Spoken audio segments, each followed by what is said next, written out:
Alright, this is Block 11, Reagan's Revolution, Part 3, Reagan at Home, with the section beginning Ronald Reagan.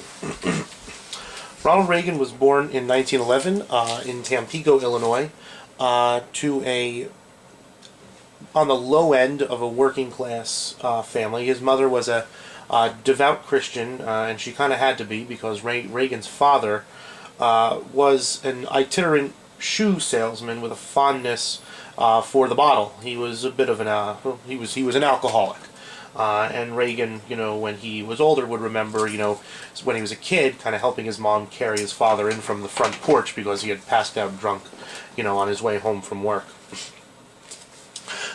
Reagan's father's lack of success always left the Reagans, really kind of on the cusp of poverty. Reagan was a decent but not a brilliant student. He worked his way to an economics degree and a sociology degree at a tiny little college in Illinois called Eureka College. He played football there. He was very athletic. He was much more of an athlete than a student. He was a personable guy, and after he graduated, he became a sports announcer for a radio station in Iowa. And then turned his... people said, you're a really good-looking guy. His nickname was Dutch. They said, Dutch, you're a really good-looking guy.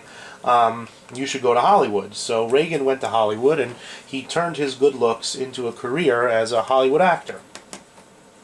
He was never a superstar, but he was certainly he was a B-movie star, and he was a very well-known supporting actor in a lot of famous movies. He worked alongside a lot of big superstars, and he became a face that most people in America recognized due to the fact that he was in movies.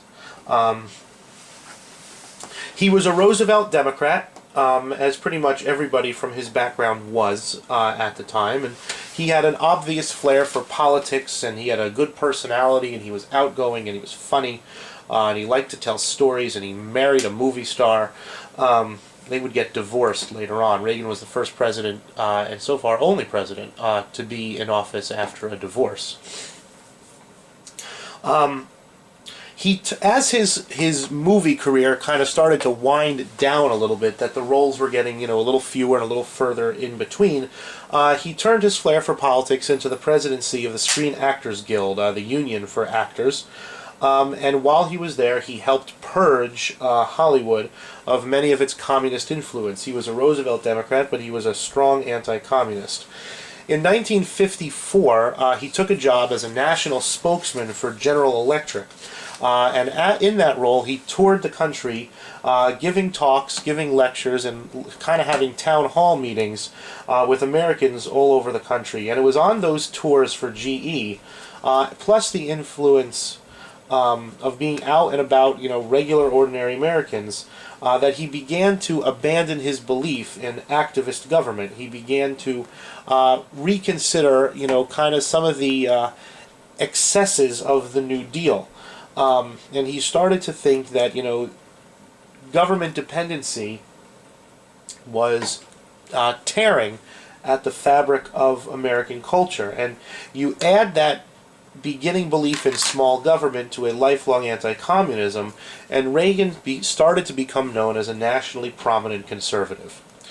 In 1964, already kind of a nationally prominent conservative, he gave a televised speech for candidate Barry Goldwater called A Time for Choosing that was very, very well received. It was one of the best speeches anyone had heard from the conservative side of the American political spectrum in a long time, and it marked him as an up-and-coming politician.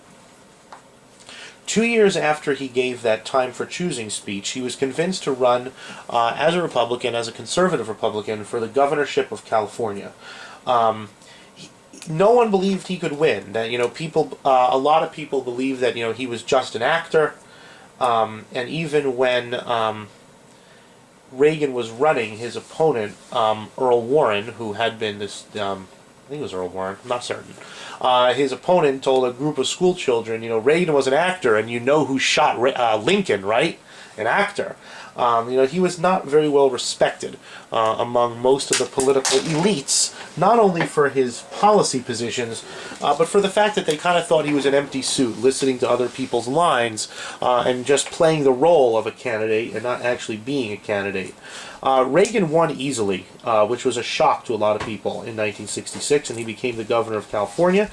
He was reelected in 1970, and he spent his 2 terms lowering taxes, fighting crime, and angering progressives who thought he was, like I said, kind of an empty suit, an amiable dunce. And he had a grand old time making fun of and mocking and poking fun at the counterculture hippies and the radical students who were all throughout California. This made him a hero to most people on the political right. He could give it as good as he could take it. And he had one of the things that people always said about Reagan when he was a governor, when he was president, was he had a very sunny disposition. He was always an optimist, an incurable optimism. Is what people said, that, Reagan was always optimistic about the future of America and optimistic about the ability of the people, to make good decisions for themselves. His governorship of California ended in 1974, and he ran against Gerald Ford for the 1976 Republican nomination. It was a tough battle. It was a repeat of that battle between kind of the liberal Eastern establishment of the Republican Party and the conservative grassroots of the Republican Party. Reagan lost to Ford in 1976, but gave a speech at the 1976 nominating convention that made a lot of Republicans think to themselves, hey, we nominated the wrong guy. And although Reagan lost the nomination, he set himself up as the front runner for the Republican nomination in 1980.